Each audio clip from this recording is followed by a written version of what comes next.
ఈ పార్లమెంట్ ఎన్నికల బరిలో మేము దిగడం జరిగింది. ఆనాడు ఎన్నికల బరిలో దిగినప్పుడే విస్పష్టంగా పత్రికా సమావేశాన్ని ఏర్పాటు చేసి బహిరంగ సభలలో కూడా ప్రజలకు మేము చెప్పడం జరిగింది.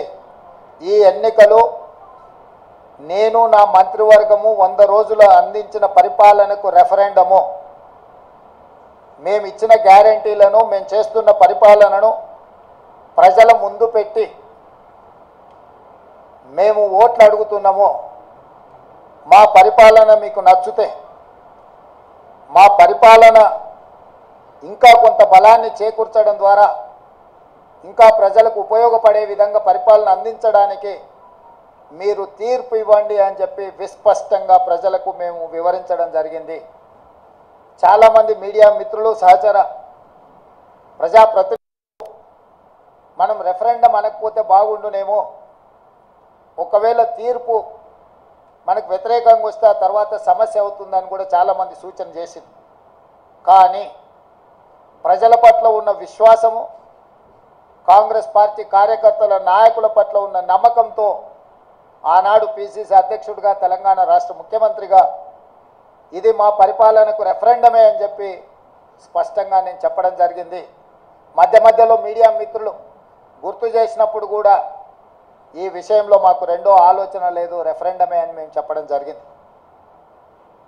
తెలంగాణ రాష్ట్ర ప్రజా పరిపాలన రెఫరెండంగా మేము ఎన్నికలకు వెళ్తే ఈరోజు తెలంగాణ రాష్ట్రంలో వచ్చిన ఫలితాలు, ప్రజలు ఇచ్చిన ఓట్ల శాతం, పార్లమెంట్లతో పాటు అసెంబ్లీలో మాకు వచ్చిన మెజారిటీని మీడియా మిత్రులు ఎలాగూ విశ్లేషిస్తారో మా వైపు నుంచి కూడా మేము ఈరోజు వివరించదలుచుకున్నాము. జరిగిన పార్లమెంట్ ఎన్నికల్లో 17 పార్లమెంట్లకు సంబంధించి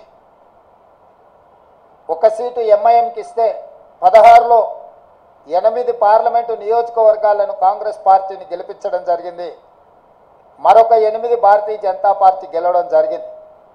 మా 8 పార్లమెంటు నియోజకవర్గాల ఫలితాలు దాదాపుగా 41% ఓట్లు కాంగ్రెస్ పార్టీకి రావడం జరిగింది.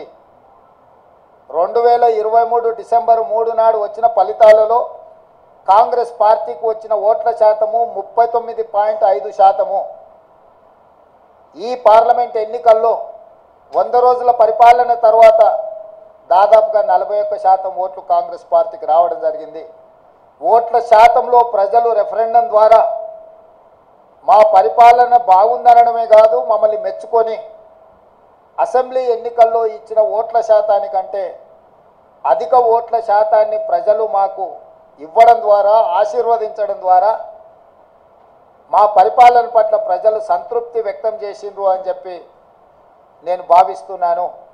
అదేవిధంగా 2019 పార్లమెంట్ ఎన్నికల్లో 3 పార్లమెంటు గెలిస్తే ఈ ఎన్నికల్లో మమ్మల్ని 8 పార్లమెంటు సీట్లు గెలిపించడం ద్వారా 8 సీట్లు అధికంగా ఇచ్చి పార్లమెంటులో కూడా మాకు అత్యధికంగా సీట్లు ఇవ్వడం ద్వారా ఓట్లు, సీట్లు కూడా మమ్మల్ని పెంచడం ద్వారా ప్రజలు ఆశీర్వదించారు.